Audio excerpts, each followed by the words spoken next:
Goeiemôre, welkom hier by ons nuwe kanaal, die Bybel Kaalvuis. Nou, die Here het dit my op die hart gelê om hierdie kanaal te begin. En die gedagte van die Bybel Kaalvuis is juis presies net mooi wat dit sê. Dat ons die Bybel sal vat, dit sal lees en dit sal interpreteer soos wat dit is.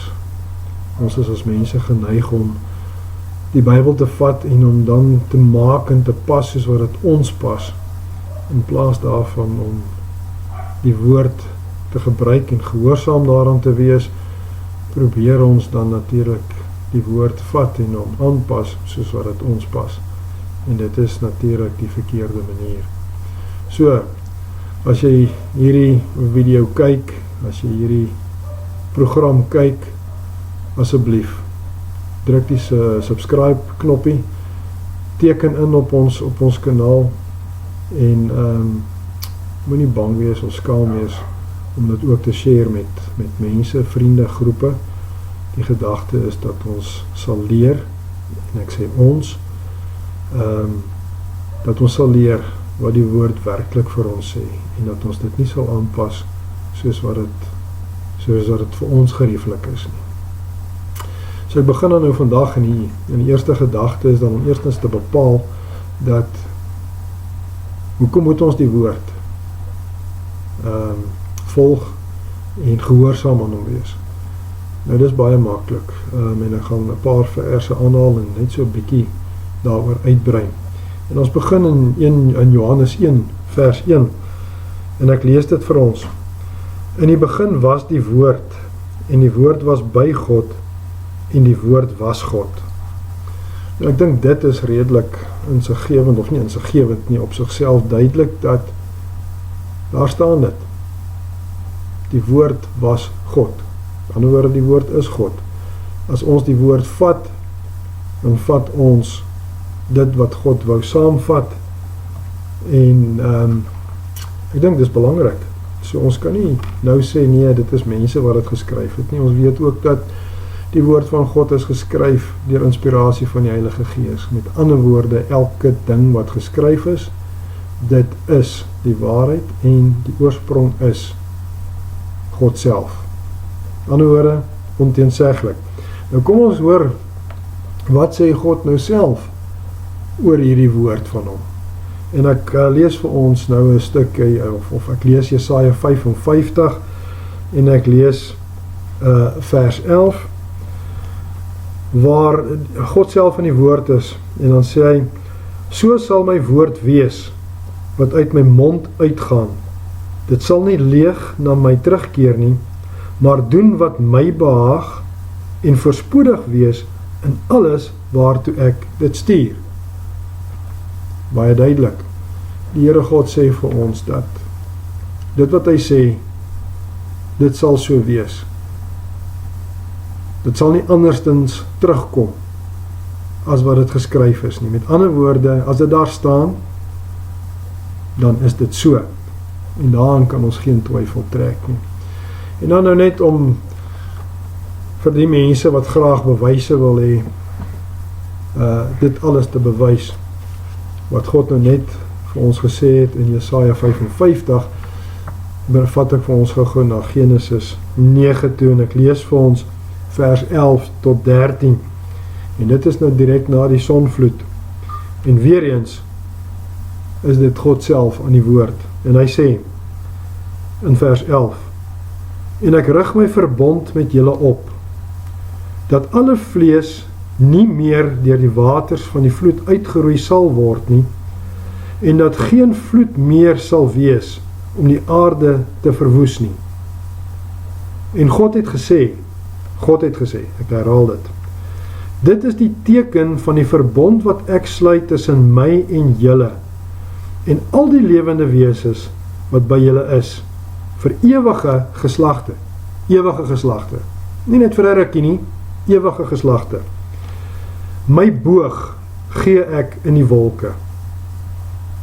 Dit is die reënboog. Dit sal 'n teken wees van die verbond tussen my en die aarde. Met ander woorde, dit sal 'n teken wees van dit wat God nou net gesê het. Ek sal nie weer die aarde verwoes deur 'n vloed van waters nie. OK. Nou, ek het gedoen wat baie van ons altyd doen. Ek het in Google ingespring en ek het so 'n bietjie gaan navorsing doen en die sonvloed was omtrent 2300 jaar voor Christus gewees. Sit nou nog die 2000 jaar wat ons as 'n kalender het na Christus. So ons kyk na in die omgewing van 4300 jaar gelede het die sonvloed plaasgevind. God het die verbond gegee in Genesis 9 vers 11 tot 13. Nou mense, ja, ek hoef nie vir julle dit te sê nie. Julle het dit self beleef. Gaan buite toe na reendag, as die son skyn, dan sien ons die mooiste reënboë en baie keer is dit net verstommend om dit te sien. Maar daar is die bewys. In 4300 jaar het God nie teruggegaan op sy woord nie. En dit sluit aan. Dit bewys Jesaja 55 vers 11. Dit is so. Dit sal nie terugkom na hom toe, onveranderd of leeg nie. As hy dit gesê het, is dit so. En ek dink die belangrikste van alles, of die kroentjie op dit alles, gaan ons na Matteus 4. En ons lees stukkies uit Matteus 4, vanaf vers 1 tot 10. Die opskrif daar is, die versoeking van Jesus. Nou ons moet hierdie ding mooi verstaan. Jesus is die woestyn ingelei deur die Gees, en daar het hy vir 40 dae en 40 nagte niks gehad om te eet nie. Met ander woorde, hy was swak. En hy was net mens, onthou net, hy het gekom in die gestalte van 'n mens. So om sy werk en sy doel op aarde te kom bereik, was hy in totaliteit mens gewees. En wat gebeur? Die Satan kom na hom toe, en hy sê vir hom, en julle kan dit gaan lees in vers 1 tot 10, en die Satan sê vir hom, as jy die seun van God is, dan maak jy hierdie klippe brood, en jy eet. En wat sê Jesus vir hom? Jesus sê vir hom, dit is geskryf, 'n mens sal nie net van brood leef nie, maar van elke woord wat uit die mond van God kom. Onmiddellik verwys hy na die skrif. Bevestiging dat die woord van God die waarheid is, dat dit vas staan. Jesaja 55 vers 11. Dit sal nie leeg na my toe terugkom nie. Die tweede versoek van die duiwel vir Jesus na die tempel toe, en hy sit hom daar op die dak neer, en hy sê, maar dit is geskryf, en die Satan ken dit. Dit is geskryf. Spring jy af en die engele sal jou vang en jou versorg en op jou hande dra. En wat is Jesus se reaksie? Jesus se reaksie is, daar staan ook geskryf, jy sal die Here jou God nie op die proef stel nie. En die laaste keer probeer die Satan vir Jesus oortuig, en hy vat hom na 'n berg toe, en hy wys vir hom al die koninkryke, en hy sê vir hom, as jy op jou knieë val en jy aanbid my, dan gee ek vir jou al hierdie koninkryke. En wat is Jesus se reaksie? Daar is geskryf, die woord van God, daar is geskryf, die Here jou God sal jy alleen dien en geen ander God nie. En daarna het die Satan hom verlaat, en die engele het gekom, soos die woord van God sê, en hom versorg. Die interessante ding wat baie van ons miskyk in hierdie hele proses, is in die 3 kere wat Satan vir Jesus beproef het, en hom versoek het, en in al 3 kere het Jesus vir hom sê, dit is geskryf. Nie een keer van daai 3 keer, het die Satan gesê, ja, maar dit wat geskryf is nie reg nie, dit is verkeerd, dit is nie hoe dit moet wees nie. Want hoekom? Satan weet, dat die woord van God vas is. Die woord van God is 'n wet. Dis nie net 'n nice to have nie, dis 'n wet. As dit daar staan, dan is dit so. En niks gaan dit verander nie. Want God gaan nie terug op sy woord nie.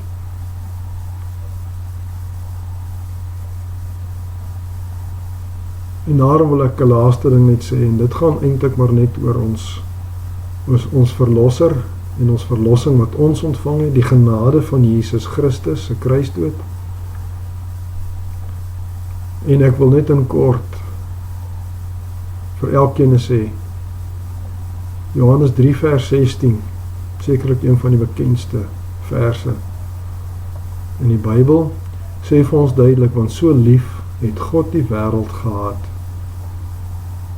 dat hy sy enigste seun gestuur het, om gekruisig te word, sodat elkeen wat in hom glo, nie verlore sal gaan nie, maar die ewige lewe kan hê. Hoekom sê ek dit? Baie keer sê ons vir mekaar, of ons sê dit self, dat ek is te sondig, ek kan nie gered word nie. En weer eens, die dingetjie wat ons lees en maklik lees, maar nie noodwendig altyd begryp nie, is, daar staan geskryf, sodat elke een wat in hom glo, nie verlore sal gaan nie, maar die ewige lewe kan hê. Daar's nêrens soos in enige ander kontrak nie, en onthou, die verbond is 'n kontrak. En daar's nêrens soos in enige ander kontrak tussen mense 'n aanhangsel wat sê uitsluitings en dit nie. Nee, daar's geen uitsluiting nie. So my vriend, my vriendin, as jy hierna kyk en jy het getwyfel en jy het gewonder, ek is nie goed genoeg nie. Jy is goed genoeg. Jesus Christus het aan die kruis gesterf omdat God vir ons lief is. Net te vinnig bewys verder. Aan die kruis het Jesus gehang en daar was 2 oortreders aan beide kante wat ook gekruisig is.